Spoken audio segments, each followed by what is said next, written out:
Okay. Hello, good morning to everyone here in the webinar today. We thank you all for joining. So we're ready to begin. Ladies and gentlemen, we are here to premiere our first AtmosTalk for the Philippines titled Unlocking the Potential, Carbon Project Development in the Philippines. My name is Stefan Taguchi. I am the Head of Business Development for Southeast Asia. And for today's event, I will be your Master of Ceremony. Before we start today's event, I would like to give a wonderful warm welcome to our first keynote speaker, Assistant Director of the Forest Management Bureau, Department of Environment and Natural Resources of the Philippines, Attorney Thomas Kabigting. I would also like to welcome our second speaker, Principal of Boston Consulting Group from the Manila office, Ms. Jamie Bawalan. And finally, our Chief Commerce and Operations Officer at Fairatmos, Aruna Pradipta.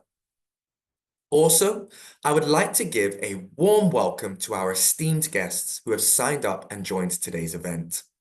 A short housekeeping before we start. We would like to inform you all that this session is recorded and it will be made available on the Fairatmos YouTube channel. If you have yet to subscribe, we ask that you do to stay up to date with all Fairatmos events and activities. We welcome you to interact at any time through our chat box and raise questions at any time with respect to the speakers and fellow audience. Once again, we are all gathered here in the spirit of learning. At the end of the session, we have prepared 2 raffle prizes to those who have signed up to our tool, AtmosCheck, on our website, www.atmoscheck.fairatmos.com. And you will see that link shoot up on the chat very shortly. So, to open today's event, it is my great pleasure to introduce one of our innovative leaders whose dedication to environmental sustainability has been instrumental in advancing our mission. Our Chief Commercial and Operating Officer, Mr. Aruna Pradipta, has been at the forefront of promoting innovative solutions to tackle climate change and foster sustainable development. Mr. Aruna, the floor is yours. Thank you, Stefan. Good morning, everyone. It's a pleasure to be here. First of all, I would like to start to say with the world is burning today, figuratively, but often it's also literally. And there's never a more urgent time to talk about climate change. And I'm glad we are here with the right people in the room that share the same sense of urgency for us to collectively tackle the challenge. When we talk about climate change, nature is always at the forefront of combating climate change. Talking about nature-based solutions, it can deliver over 30% of the emission reductions needed by 2030 to meet global climate goals. And beyond emission reduction, nature-based solutions also support biodiversity restoration, disaster risk reduction, and community resilience, offering a triple win for climate, nature, and people. Southeast Asia as a region has the 3rd largest potential of NBS next to the Amazon and the Congo Basin. Our region has the potential to supply up to 30% of the global carbon offsets, equivalent to 300 million tons of CO2 equivalent per year, or roughly the size of France's emission in 2022. The Philippines alone contributes approximately 6 million tons of CO2 equivalent annually. However, to date, all of this are still a massive potential, and there's still a negligible amount that have been realized. As a technology company, we believe technology plays a critical role in unlocking this potential and making them into a reality. Today, we'll be hearing more from the speakers about the challenges, but also the opportunities in the Philippines nature-based solution sector and the solutions that have been deployed to answer these challenges. I hope today will be the first of many more dialogues to come on how we can collectively combat climate change. And I hope today will be the triggering point for us to foster collaboration to unlock the potential of NBS carbon projects in the Philippines. Thank you so much, everyone. Handing it back to you, Stefan, to take over. Thank you so much, Aruna, for opening our session for today. Now, as a starting point, before the main session, I would like to share a summary of the latest activities within the Philippines. This past year, we have seen an incredible effort from the Philippines to accelerate their carbon market and prepare the policy and frameworks for carbon projects. If you have been following our blogs, you will know that the Philippines has pledged an impressive conditional target of 75% reduction and avoidance in GHG emissions at last year's COP29. In addition to this, the government announced plans to finalize a national carbon registry as well as a carbon market blueprint that coincides with the recent approval on second reading of House Bill number 11375 that will require companies to offset their carbon footprint through emission reductions, low carbon investments, or carbon credit purchases. These high ambitions are achievable through partnership between government, private industry, and investors when we understand the extensive potential that exists within the natural resources of the Philippines.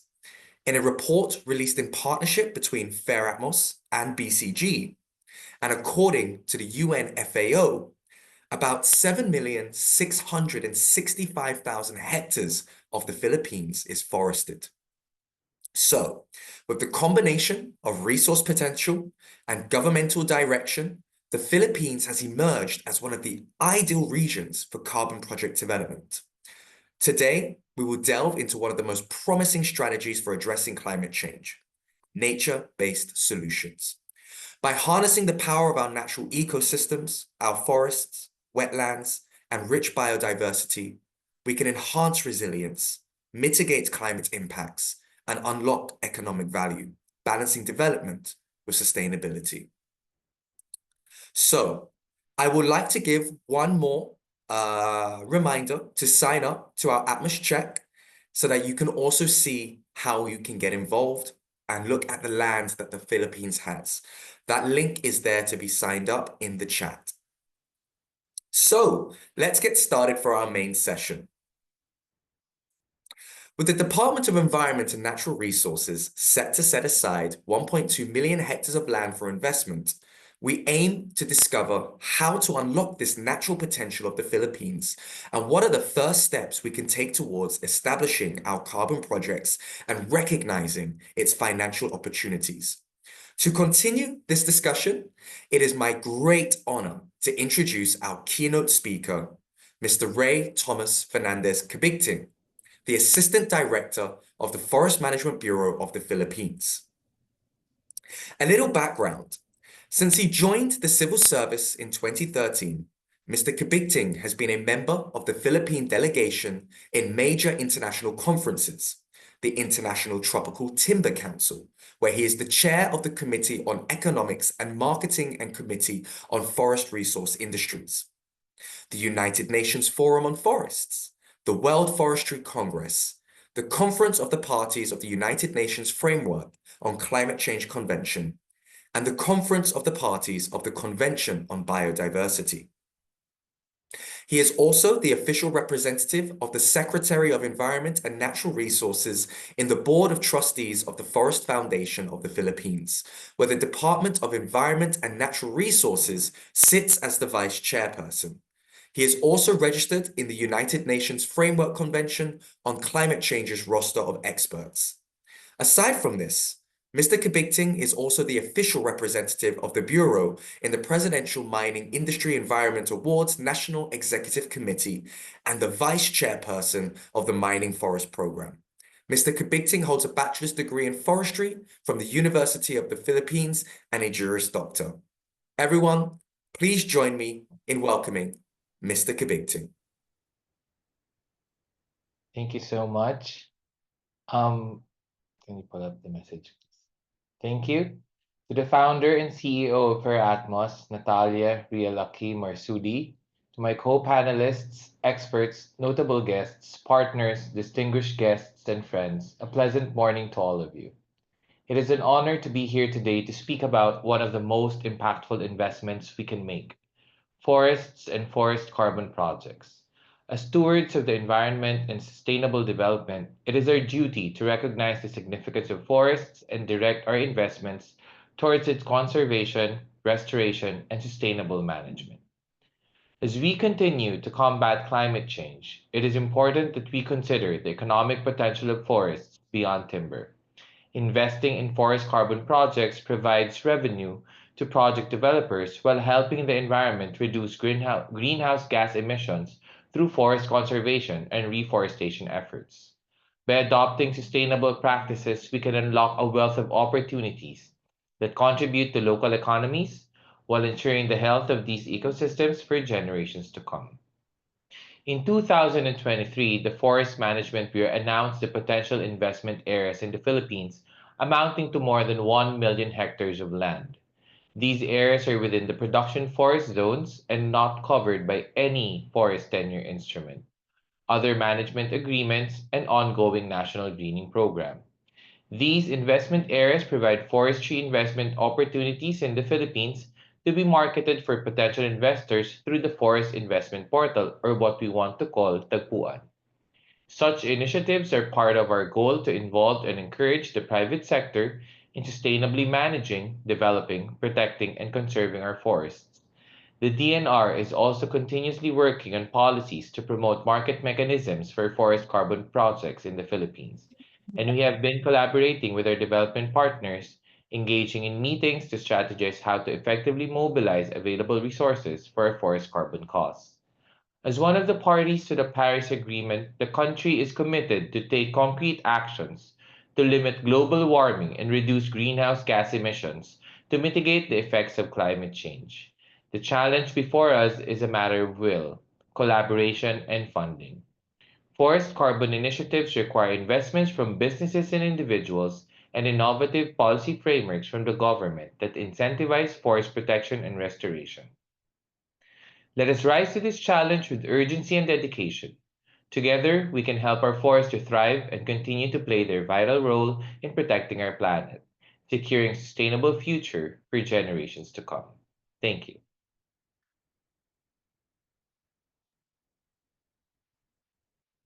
Thank you, Mr. Kabigting, for your expansive view and summary of where things are for the future of Filipino forests.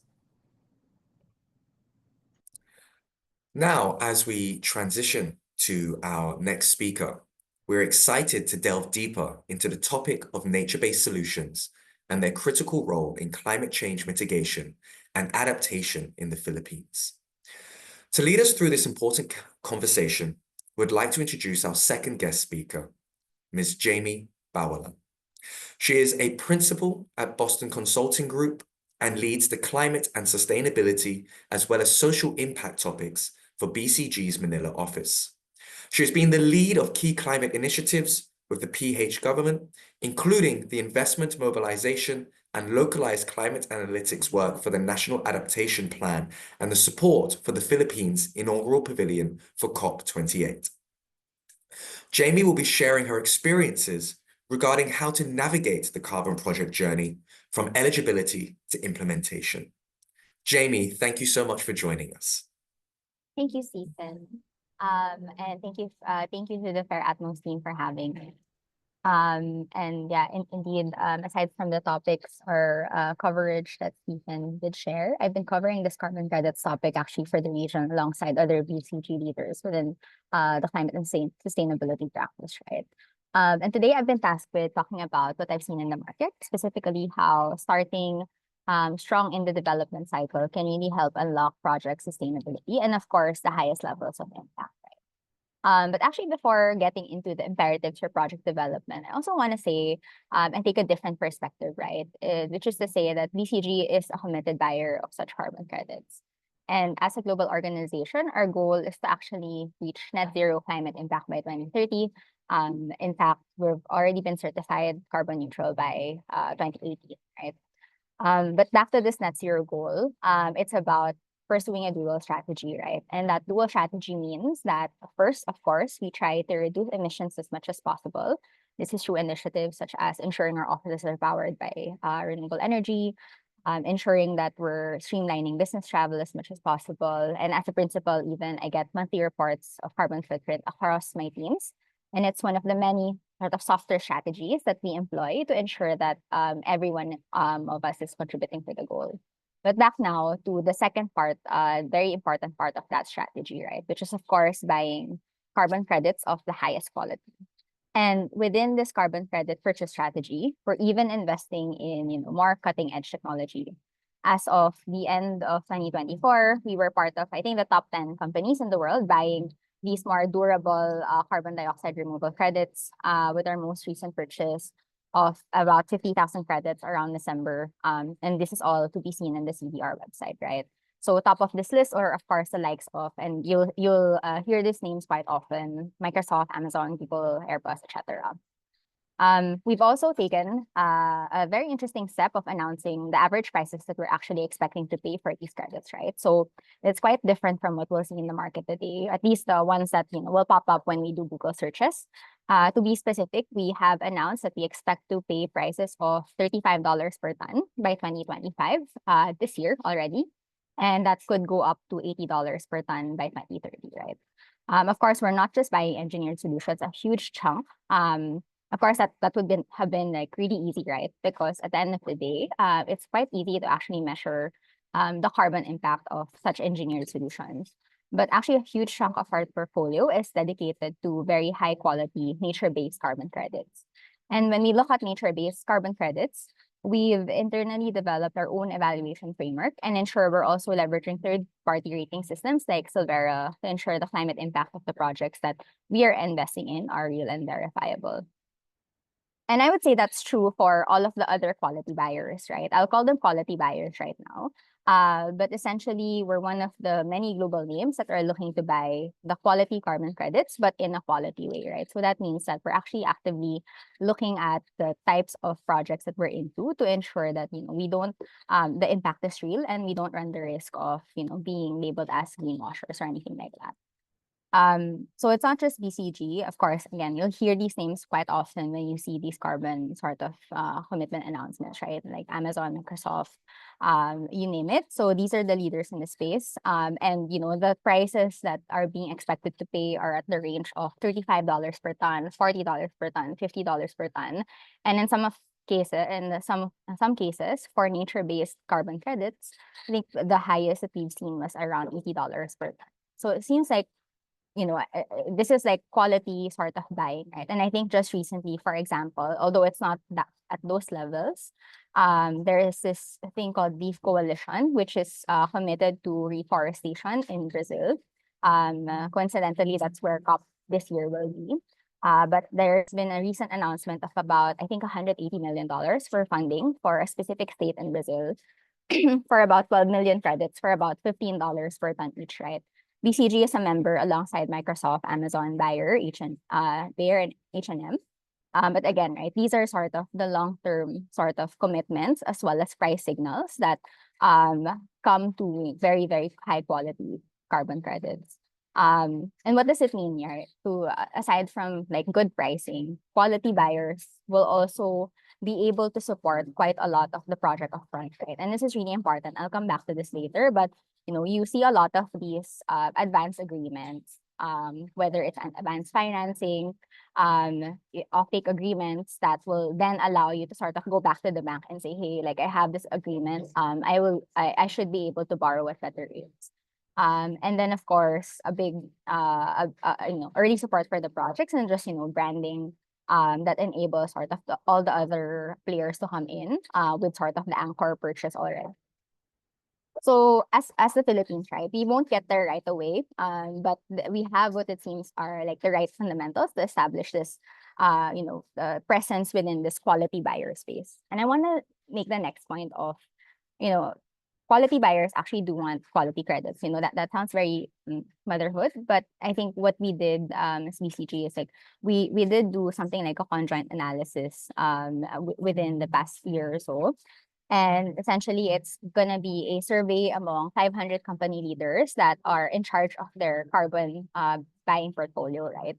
And essentially, what we wanted to understand in a more sort of scientific manner, using this analysis, allowing people to like trade off between different attributes of different projects. Well, aside from the impact, of course, what really stood out as the key differentiating factor for willingness to pay, meaning the premium that the projects will get and the credits will get, was really about a demonstrable high quality, and that meant that when we dissected what that quality meant, it was about transparency and measurement, reporting, and verification of the credit. And this is reflected as well in our own behavior with our partnership with Silvera to independently verify the carbon credits that we actually as PCG buy, right?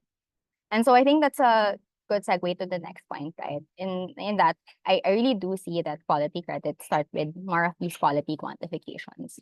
For nature-based carbon projects, actually for all carbon project developments, undertaking a really good high quality project is not easy.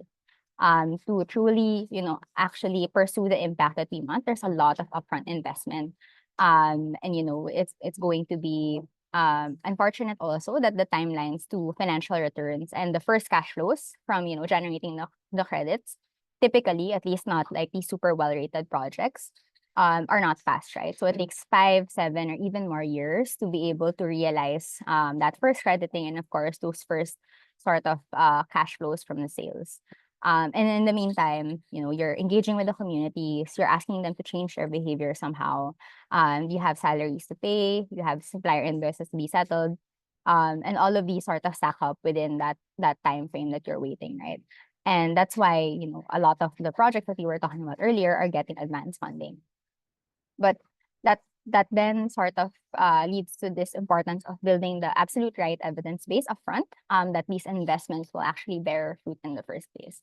And that's really where we see quality quantifications come into play, right? So I think where what we've really seen is that tech-enabled pre-investment quantifications is one way to actually build these strong foundations, right? Like at least start that journey early. Be sure like within this like very, very upstream part of the development cycle so that we can get a bit more assurance around, the investment amounts, the sort of communities we're engaging, the impact that we're going to be able to bring.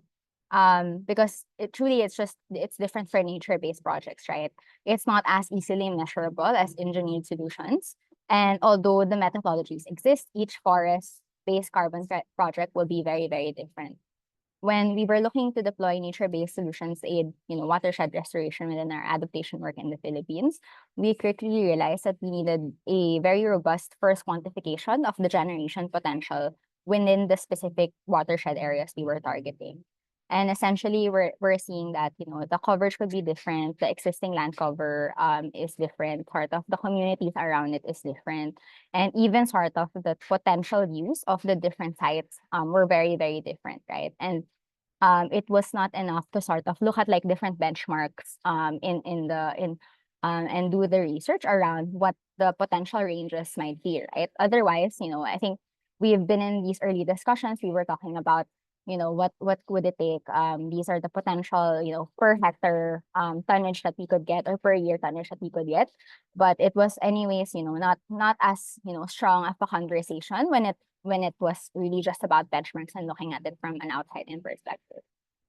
And I think the first, so I think that's why we were able to partner and essentially had some of these initial numbers and sort of an initial view of what it would actually take, right, to protect these watersheds with that we're looking to protect from our adaptation work. And it's looking like, we could potentially unlock about a few 100,000 tons of our carbon per year in the areas that we're looking at. And these are already it gives us a lot of comfort because these are already aligned with the methodologies that are well accepted, and we are pretty much being very conservative already, which is what we really need in this space, right? We don't need sort of overestimation at this point because it will be quite tough for us to justify those numbers down the line. And it will actually allow us, critically, it will allow us to find our way to a project, right? Of who the partners could be, what capabilities are needed, how it could benefit the LGUs that we're working with, and so on. And, in short, it really just allowed us to accelerate the pathway to value and define how we might want to design the project, so that we hit both our impact goals around adaptation and also mitigation. And I think I want to just close with, this strong base will enable us to really unlock the conversations, going back to the point on quality buyers, right? So having some meat to the numbers, now we can say that, we have the few 100,000 hectares, and then we have the few 100,000 carbon credits that we could generate per year. Is going to be such a game changer versus, again, the benchmarks that we were talking about. It will enable us to do the partner search. It will change the discussion significantly. And I think at some point, we can get our project to the point where, maybe even a BCG would want to buy the credits that are to be generated here. And I think that's where I close. And thank you so much for the time. Thank you so much, Jamie. That was a very insightful opinion that you gave to us to understand what BCG has been doing in the Philippines and overall the carbon market in general. So I would love to give a massive thanks to our three speakers today for joining and sharing a lot of insight for all of us here in the session. We heard initially from our Chief Commercial and Operating Officer, Aruna, who shared really about why it is critical to start more projects, nature-based projects to protect our planet as we are feeling the impacts of global warming. And for us to understand how technology can play a part in accelerating our ability to meet our carbon reduction goals with carbon projects. We also were able to welcome Mr. Kabigting, who shared the, shall I say, the willingness of the Filipino government to back carbon projects within the nation and to prepare the policies and frameworks that are required to ensure a stable market for selling high quality credits, which was then shared by our final speaker, Jamie Bawalan, about how important it is to have high quality credits in the market, because buyers today are really searching for the highest qualities to add to their portfolios. We have passed the days where simply having a certification to your credit is enough. And buyers really are becoming more critical in the way in which they analyze what they are taking in. So we have also learned that it is very important to begin this high quality strategy at the very beginning of your carbon projects, understanding how to quantify the true value of your project before getting started, so that you can also identify the correct partners that you can bring on board with yourselves. Because without the right partners to support you with investments, to support you with community management, and to highlight the impacts that your project potentially can have, you will be getting started on the wrong foot that may not allow your project to grow at the highest potential that it can. So thank you once more to our speakers. We now want to hand it over to our esteemed guests and participants. As we have mentioned at the beginning of this session, this is an area of learning, an area of us to be able to share and to discuss. And thankfully, our three speakers have agreed to answer your questions today in the chat. So we have already got some questions in the room. I implore everyone to please direct your questions while our esteemed speakers have set aside this time today to discuss with us. So going to the chat, we have our first question from Fami Faisal, and this is an open question to the floor. What are the challenges to start nature-based solution carbon projects in the Philippines today? And more importantly, how does the government encourage more projects? Mr. Kabigting, would you like to start with answering this question? Yeah, thank you, Steven. That's a very good question, and we're trying our best to streamline the processes, number one. on how to access forest lands, available forest lands for investments, and uh, available forest lands for investment, so that investors would have an easier process to follow when it comes to setting up their chosen business model within a given area. It doesn't have to be forest carbon project, but that's what we're doing. That's what we're focusing on now, as well. We are developing a policy on how to establish a process for investors to come in and actually set up or develop their forest carbon projects within identified potential investment areas, within forest lands, national parks, and protected areas. Second point that I would like to raise is that we are also looking into our existing policies and programs right now, which may affect investments. For example, in the potential investment areas, and I've discussed this with Stephen when he came to visit. In the potential investment areas, we want to create investment portfolios for each of the parcel within the 1.2 million hectares, which would include risks, mitigation options, climate scenarios, and things that may affect your investment in the future. This is meant to give the investor a foresight on what your investment would look like after a certain period of time, given the conditions that are surrounding the investment areas. The investment horizon in the Philippines for forest lands and national parks is only 25 years. You may get another 25 years if you are allowed to renew, but that's it. So the maximum investment period is 50 years. So we want to give you a good sense of what you may do and what may happen to you when you enter into an investment in these areas. These are things that we are trying to do now, and we hope that you will come with us through this journey so that we may be able to actually increase the contribution of the forestry sector when it comes to the national economy of the Philippines. Thank you so much. Thank you, Mr. Kabigting, for your answer. And there was another part to that question, which was, what are the challenges to start a nature-based solution carbon project? And I think, Jamie, that might be more of where you are currently in the sector. Do you mind sharing some insight on that part? I think I can share a little bit. I wouldn't say we went into the full project development cycle just yet, but it does start with sort of that land, right? And essentially understanding where we could potentially do implement the methodology.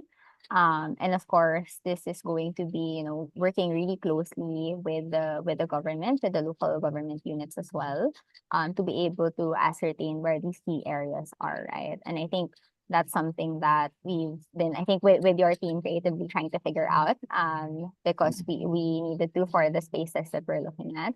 But essentially, sort of having that first view of where we might want to have that impact, right? And that then what we did was sort of a flip exercise, I would say, trying to sort of identify the total potential land first, and then like working backwards to sort of the who we might be able to partner with, and who would be sort of owning sort of the rights to the land, so that we want to implement the projects on. So I think that would definitely be sort of the biggest challenge to overcome, and definitely sort of creatively addressing sort of that issue allowed us to get to sort of where we are today in terms of the numbers that we were looking at, right?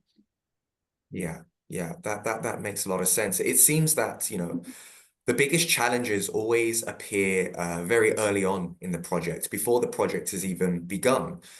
You mentioned here about having to identify the correct lands and the potential within the land. But then here we have Mr. Kabigting stating that the Philippines is actually trying to address that internally. And establish where these potential lands can also be to support investors in streamlining their access to the Filipino market.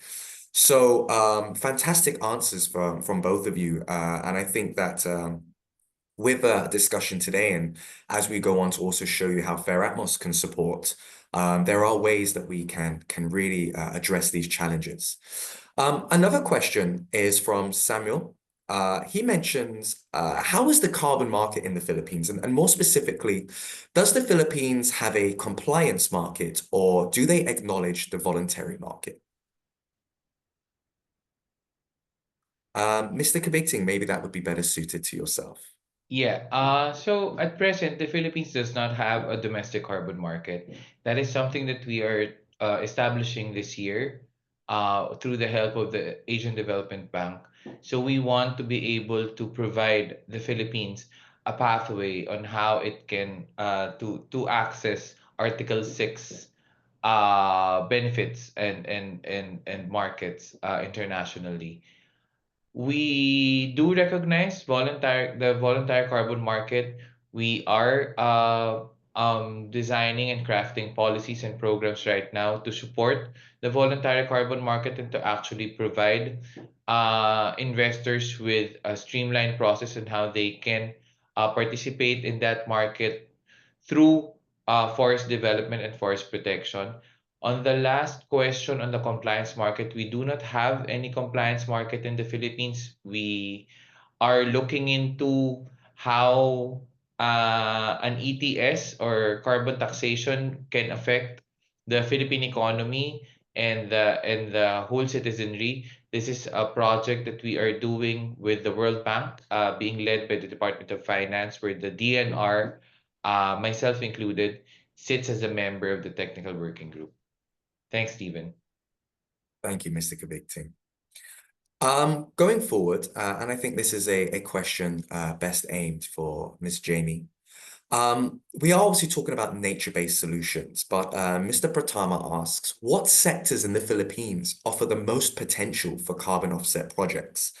Jamie, I know that as a consultant, I'm sure you have a vast view of the carbon sector in the Philippines. Do you mind elaborating a bit onto that question? I definitely do think that nature-based solutions do offer the highest potential for the Philippines currently, right? The Philippines is aside from forestry, the key contributors of emissions will of course be transport, it will be the energy sector, it will be the agriculture sector as well, with rice. So I think, and we do have quite a lot of rice lands in the Philippines, right? So and that's separately something that we're looking at for some of the adaptation initiatives that we're doing. But in general, it does seem like, with the recent developments, the most ripe and sort of the largest volume of potential sort of carbon offsets within our regulatory frameworks could be nature-based carbon credits, right? I think then the next phase after we figure that out, potentially for the forest, could be, let's say, in the agriculture sector with low methane rice, I'm sorry. And then I don't know if there's any appetite for the government to sort of maybe also push transport-based offsets at some point, maybe for public transport, right? But I think part of the most feasible, the largest areas of impact could already be nature-based offsets. Thank you, I don't know Jamie. if Yeah. AD Thomas agrees. Would you agree with that, Mr. Kabigting? Yeah, I think so far the nature-based sector is the most viable, if I can say, or most feasible to start a carbon investment. However, like what Jamie said, I think we need to wait for the results of the assessment that the World Bank and the Department of Finance is doing right now in terms of the emissions trading system, so that we can probably see the power sector also being a viable investment area, the transport sector. Jamie's correct on the public transport system. There is a set of methodology for that one as well. But that is something that we need to wait for. But right now, if investors are interested in coming in and putting in investments on carbon development, nature-based investments would be the nature-based sector would be the most viable option for them in the Philippines. Thank you. Yes. To everyone listening, as we had mentioned at the beginning, there is huge potential in the Philippines forests. We have 7.6 million hectares of forest land in the Philippines.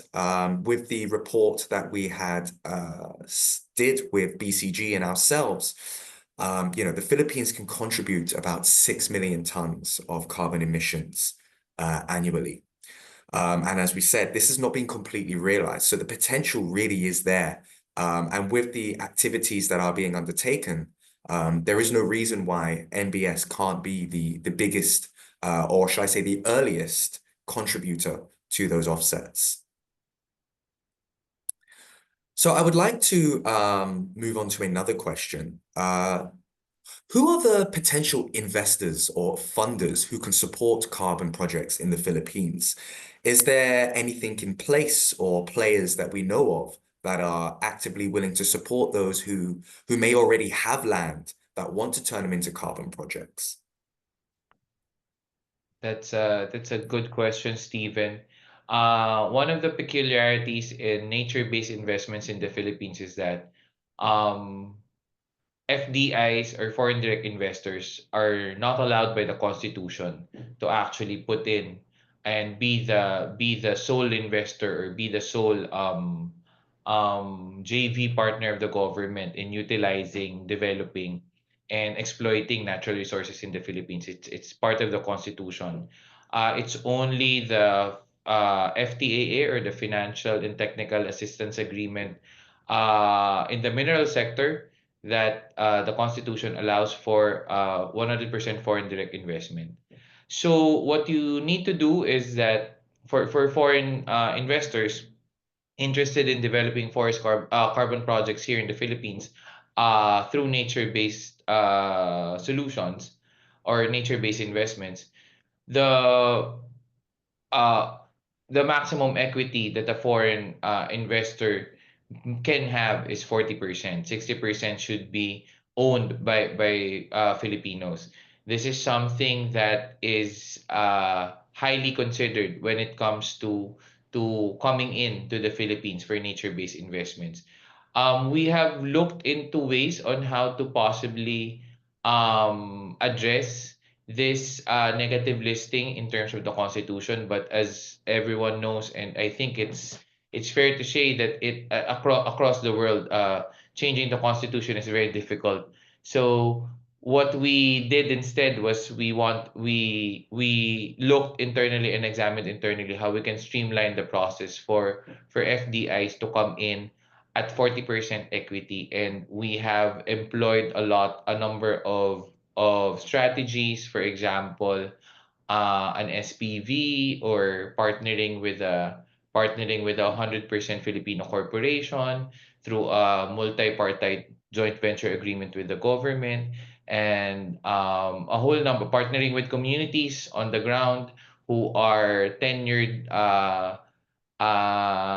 communities there, which manage certain parcel of forest lands that can be developed into a forest carbon project area. These are the things that we have considered and we have actually put in place in the draft policy that we are going to propose to the Secretary within Q2 of this year.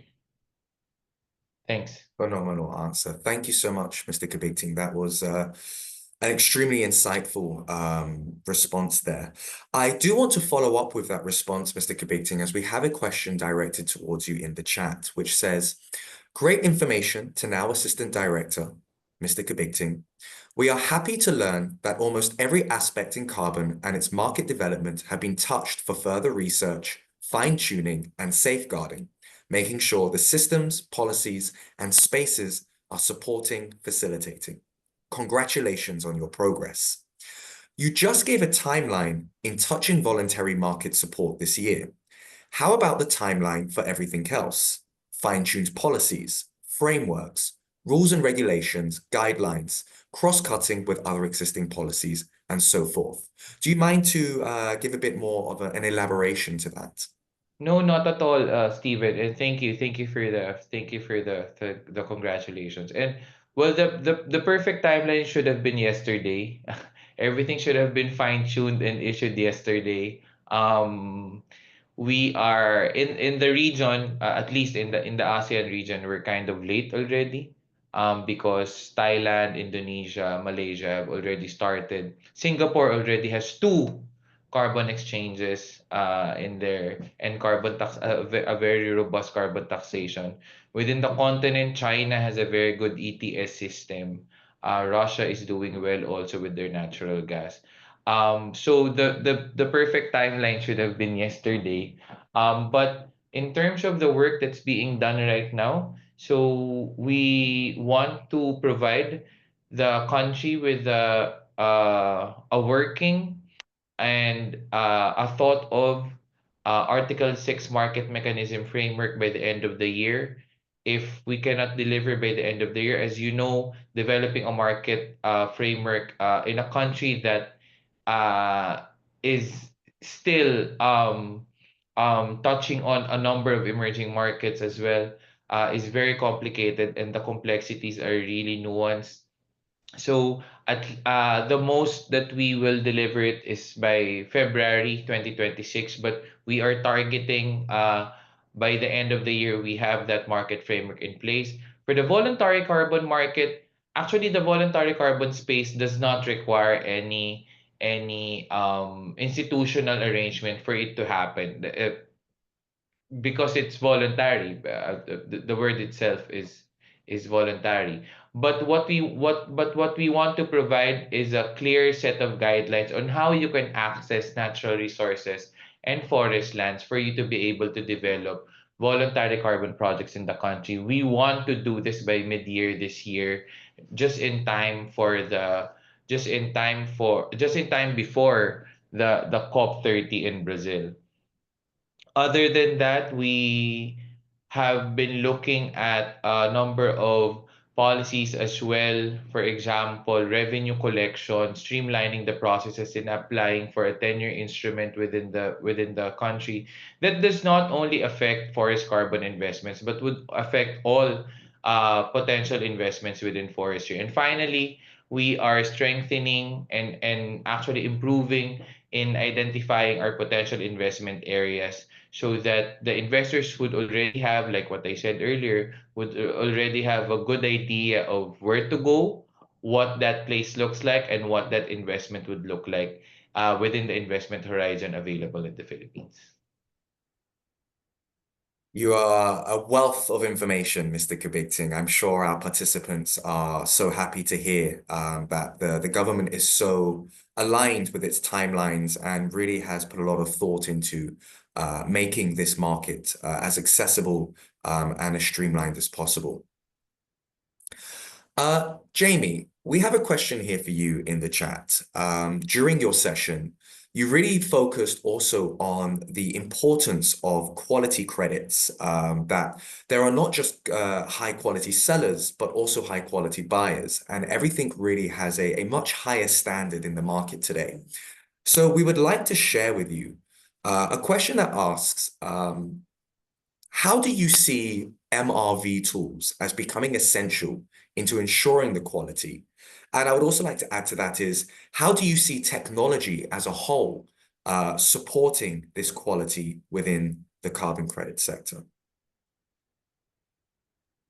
I think MRV, of course, will be very, very critical, right? When we look at the projects and sort of the types of credits that we buy, the number one thing, as I mentioned, in sort of that BCG willingness to pay survey that we ran for carbon credit buyers, it was really about, having that robust MRV system in place, right?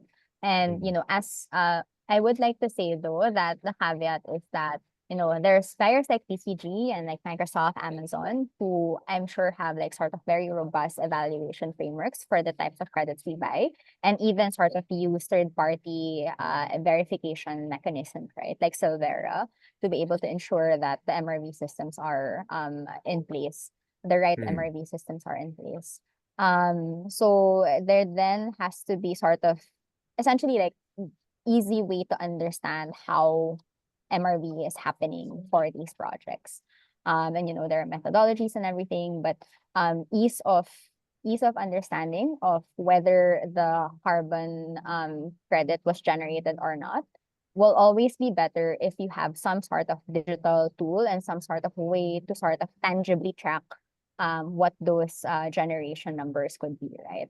And I think that's going to going back to the other question that you were mentioning, right? Upfront sort of quantification using digital tools and ensuring that we're using the absolute best data available, the satellite data, sort of the historical deforestation rates, understanding very closely what the land cover is of the target land will be really, really critical. And, as essentially just, best efforts to really outline from a more quantitative standpoint. Yes. And from a standpoint that doesn't rely on, manual calculations will be our best bet because that will be what could be independently verifiable as well, as long as we have the right methodologies in place for those mechanisms, for those tools, right? And so, yeah, I think even in our sort of adaptation work, I would say the same is true, right? Saying that, a certain area is at risk versus, being able to quantify exactly the potential losses or the potential sort of impact of the projects that we have really changes the game in terms of those conversations and not just, not just to sell, but also to really know within ourselves that we're investing in the right tools and the right projects as well. Hope that answered the question, Stephen. I think it did. I think a very interesting point that you raised is that, of course, MRV tools are very much focused once the project is up and running and being able to track all of those quantifications. And essentially, as you would put it, is having a paper trail, an ability to look at a credit and be able to track it backwards, right back to its initial foundation, which actually you have mentioned is even beyond the project implementation, but actually at the very point of analyzing the land coverage and the quantifications before starting your project. And the clearer that you can connect the very start of your project to the end of your project is going to maintain that integrity of what it is that you have done. So yes, thank you so much for sharing that. Technology really is going to be a crucial way of us being able to track the integrity of carbon credits. There is a great question here in the chat. I believe it may be our last question, but if there are any more, we do have a few more minutes after this to ask more. So please do put these here while everyone is willing to share their time with us today. But a fantastic question here from Aditya Benjamin. It's a two-part question. So part one is, how do you see the feasibility of carbon trade across Asian member states in terms of the regulations and market demand? So I believe maybe in terms of regulations would be to Mr. Kabigting, and in terms of market demand, maybe to yourself, Ms. Jamie. So Mr. Kabigting, would you like to begin with an answer on that? Yeah, on the carbon trading space, I wouldn't want to touch on the mandates of the Securities and Exchange Commission and the Department of Trade and Industry and Department of Finance on this one. The DNR is mainly focused, based on our mandate and on our charter, the DNR is mainly focused on how nature-based investments can actually happen within our landscapes and ecosystems here in the Philippines. But as a person who has been in the carbon market space for some time now, I think I think the Philippines has a robust taxation and securities regulations code, but we need to sort of either update our current policies and legislation right now to actually address the peculiarities and nuances of what a carbon certificate is, or what a carbon stock certificate is, and how the trading of this actually affects the overall securities regulations in the Philippines. Because currently, with the stock certificates that are being traded right now in the Philippine Stock Exchange, for example, they don't actually have another purpose other than representing how much is your ownership in a certain publicly listed company. But for a carbon certificate, aside from, being an evidence of ownership of certain amount of carbon credits, it's also an evidence of how much you actually were able to offset or sequester in emissions. So that is an added peculiarity and added nuance to the nature of what a carbon certificate is. And that is something that should be taken into consideration when designing regulations in terms of its trading. Because if I am the owner of this carbon certificate, it means that I have a good evidence that I was able to offset this much carbon.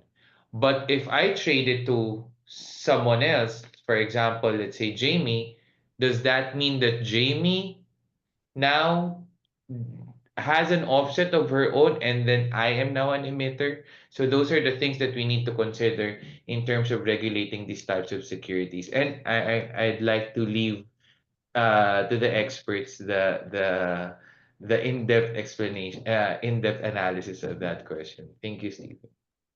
Thank you, Mr. Kabigting, for the summary answer there. It was very insightful. And to Ms. Jamie, the second part of that question states, what about the market and demand across Asian member states? And I would even want to say, can we express more about the demand globally for carbon credits from the Asian states and more particularly from the Philippines? Yep. And I think actually, I think my perspective is that it seems like actually Southeast Asia would be a net supplier, right? Could be a net supplier given sort of the huge potential of our forests collectively, right? So between the Philippines, Indonesia, Malaysia, and sort of potentially some other credit mechanisms within Thailand. I know they have a big push for the transport sector there, and even Vietnam. It seems like actually we could be, well placed to be a net supplier of the credits globally, right? That said, there could still be demand centers in the region, specifically, for example, Singapore, right? I think we actually signed a MOA with them as a country past year or so.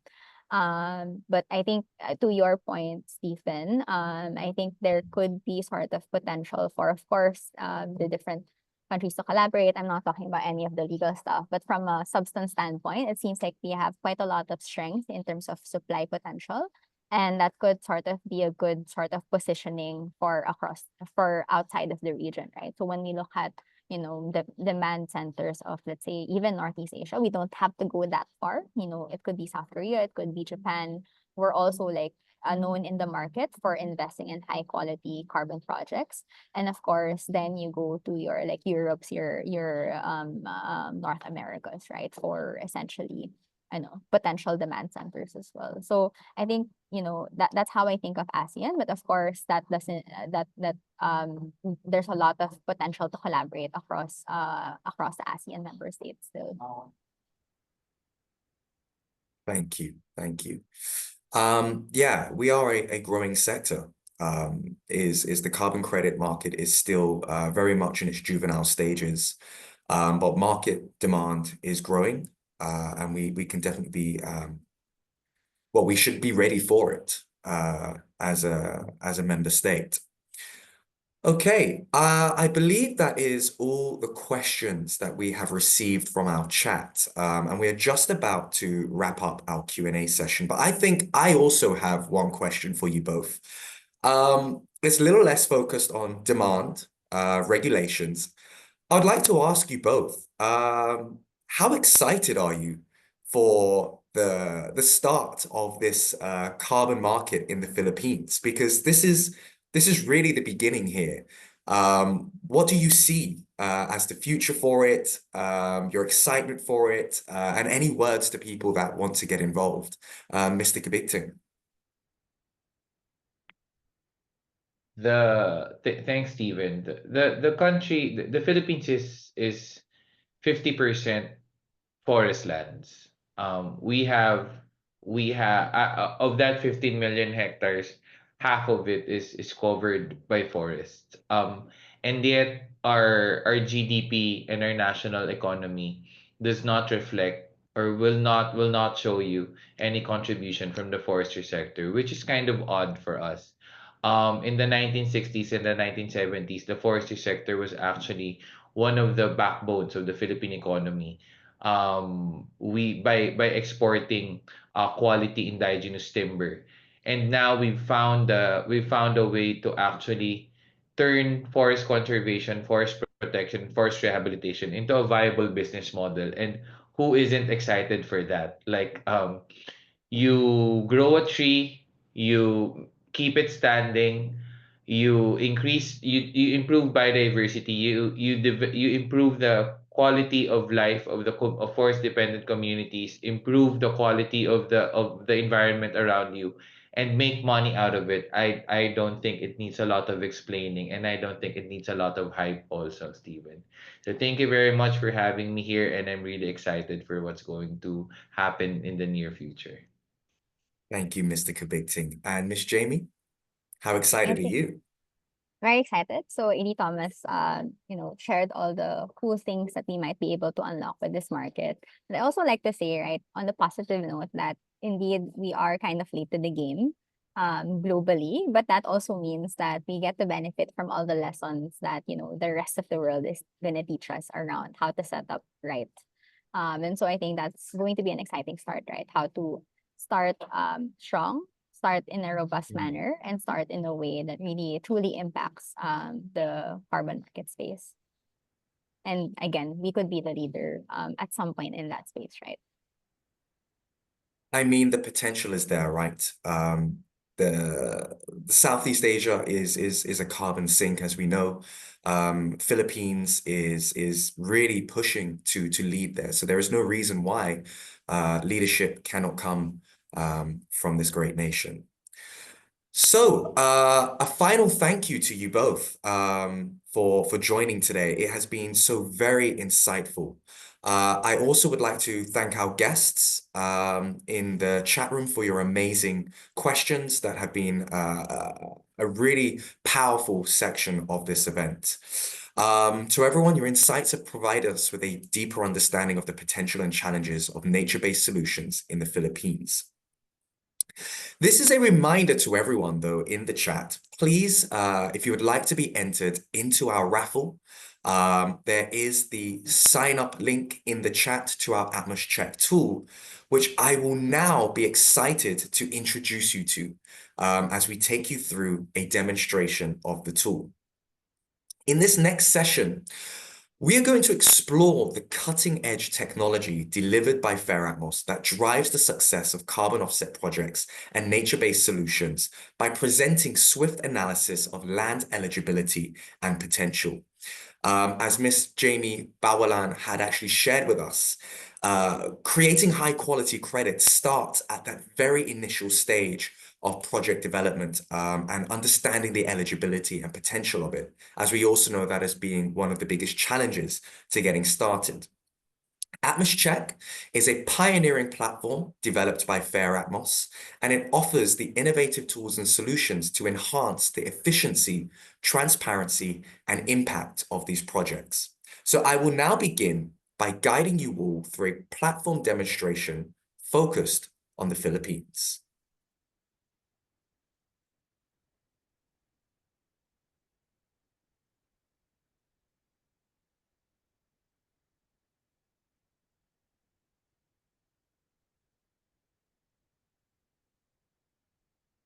May I ask the team, is my screen now visible?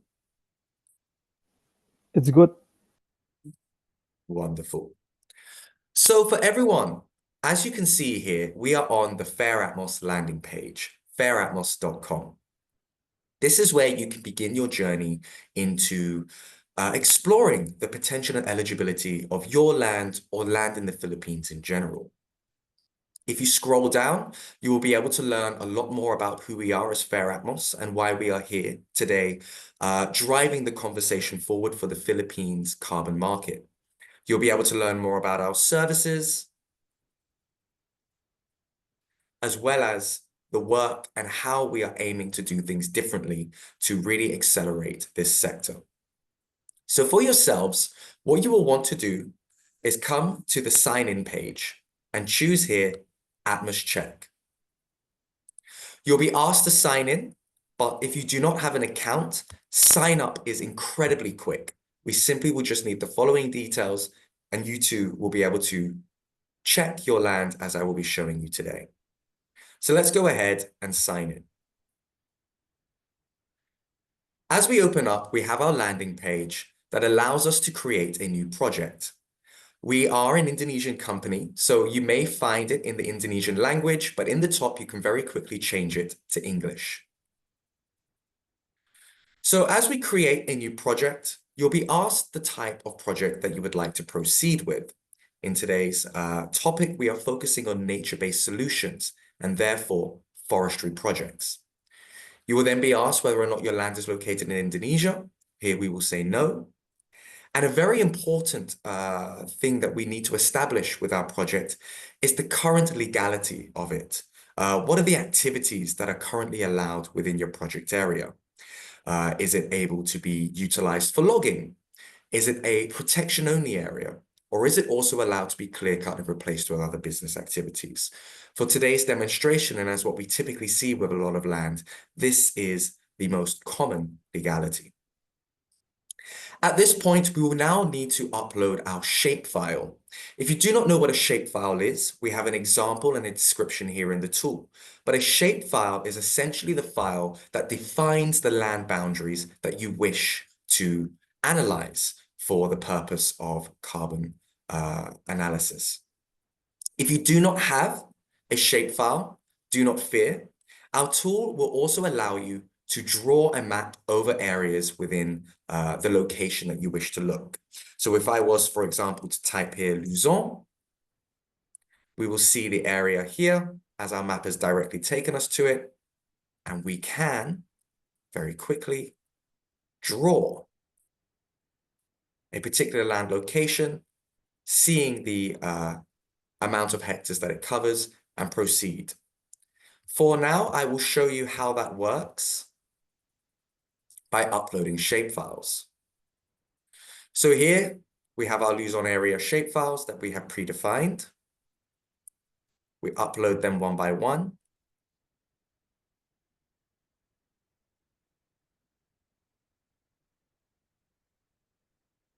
And once all are uploaded, we can submit it to the platform to begin its analysis. So at this point, we will now be asked to obviously give our project a name, establish what company we are from. This, as you saw in the landing page, is that we can run multiple analysis and have a full portfolio of these original checks. So to be able to confirm which they are and be able to choose them, if we wish to go back and review them, we can do so. So for here, we will call this the AtmosTalk demo. Our organization is Fairatmos. We can confirm the type of activity. We can confirm the land status that we have chosen and ensure that we have the correct land coverage. And once we hit confirmation, this will begin analyzing the land coverage of the shapefile, the boundaries that we have chosen, to deliver a robust report on that land.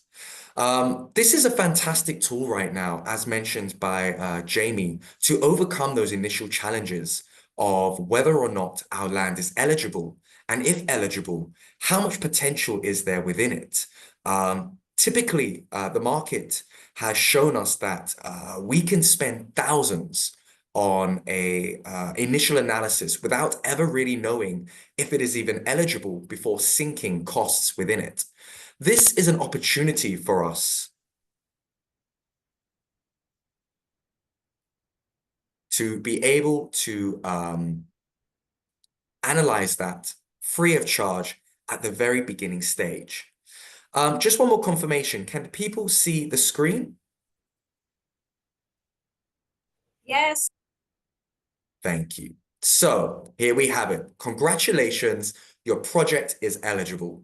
Probably the greatest thing any new project developer wants to see. So to begin with, we provide the overall figures. We can see that our land area is close to 80,000 hectares, and our eligible project area is close to 60,000 hectares. We are also able to define what are the possible methodologies.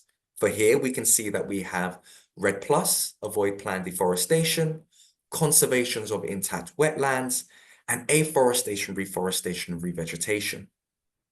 This is incredibly important to know up front because one of the most difficult parts for new project developers actually understanding, well, I have this land. What actually are the possible methodologies? We can see that we have a carbon credit production value of between 369,000 to 464,000, equaling an estimated revenue up to $7 million US. If you are not sure of what the methodologies are, we break down what those methodologies are with a brief summary of what they entail. And the very beautiful deliverable of this tool is a map that we can show you physically where your project methodologies align. Here in the northern sector, we can see that we have intact forests that can be conserved for REDD+, but we see this large area of reforestation that can accumulate new credits as well. So we have our legend here that allows you to see that by color. We also have the ability to assess wetland conservation and peatland details.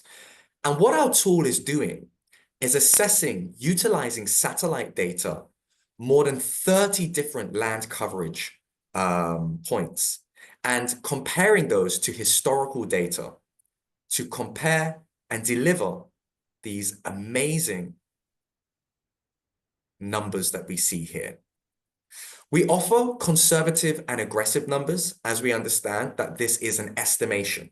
Our conservative and aggressive numbers are the differences between how much investment you wish to put into it, how many risks you're willing to take in developing your project.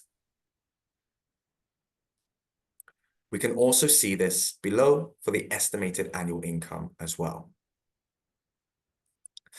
So we do deliver greater analysis with this by providing further services. If we go to the top here,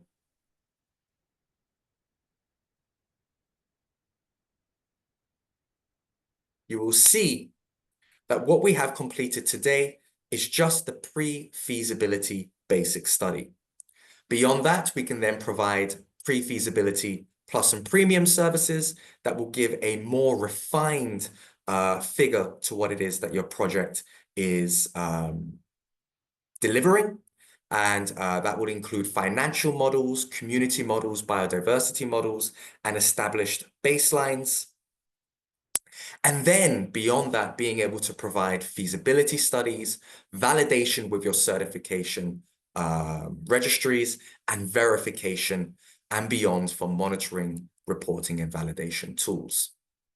So for everyone today, if you have a shapefile, if you have a land you wish to explore, we implore you to sign up to AtmosTalk today and look for yourselves as what really is available to you.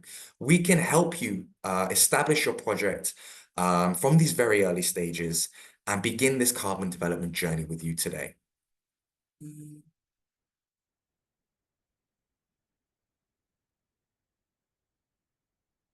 All right.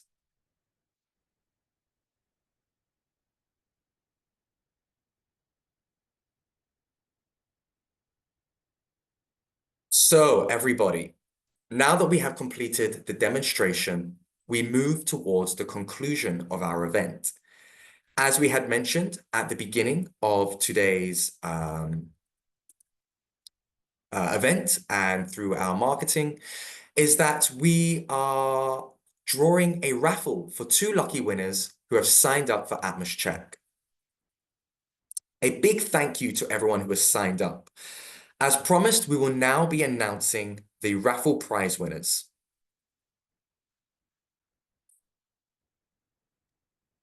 Do we have the raffle wheel ready?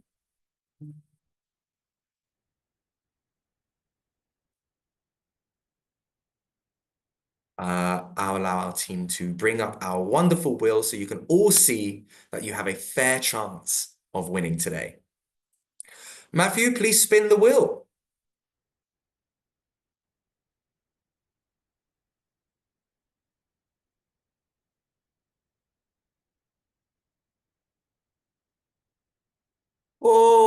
well done. Our first winner for today's RAFU is Miss Josephine Rodelas. Congratulations. We now have our second winner to announce.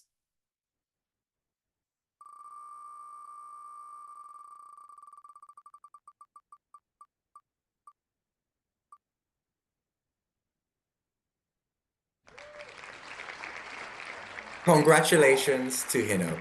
Thank you all for signing up.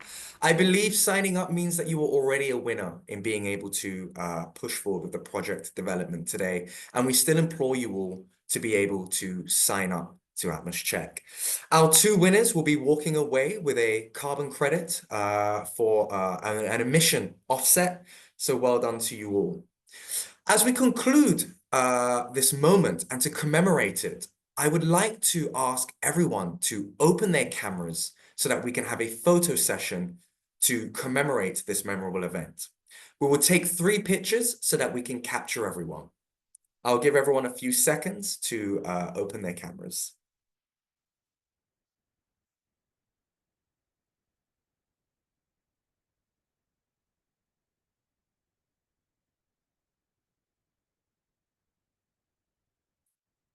Oh, so many wonderful faces. Thank you all for joining. Okay, so here we go. On 3, everybody say Philippines. 1, 2, 3, Philippines. 1, 2, 3, Philippines. And finally, with a great pose, thank you all. 1, 2, 3, Philippines. So as we conclude today's session, I'd like to inform you all that this webinar has been recorded and will be made available on the Fairatmos YouTube channel. Now that we draw this insightful session to a close, once again, I extend my heartfelt gratitude to our esteemed speakers for their invaluable contributions and profound insights shared today. I also extend sincere appreciation to our respected audience for your participation and engagement throughout this webinar. Let us carry forward the learnings and discussions from today's session, leveraging them to drive meaningful action and positive change in our collective journey towards a more sustainable future. As part of today's session, you will all be receiving an e-certificate to mark your participation. We would also like to take this opportunity to invite you all to our first offline event due to take place in Manila in the second quarter of this year, where we will be diving further into the stages and impacts of carbon project development, sharing exciting new insights regarding the Filipino market, and of course, providing valuable networking opportunities for you all. We would love to get to know you all, and we will be releasing confirmed details soon. To stay updated with future events, announcements, and exclusive content, I encourage you to follow Fairatmos on LinkedIn. By staying connected, you'll have access to the latest updates, upcoming events, and more. Thank you all once again for joining us today. We wish you continued success in your endeavors, and I look forward to our paths crossing again in future discussions. Thank you very much.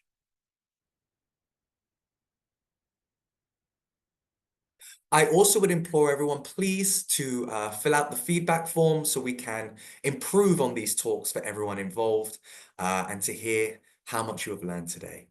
Once more, thank you all. Have a great afternoon and morning, my God.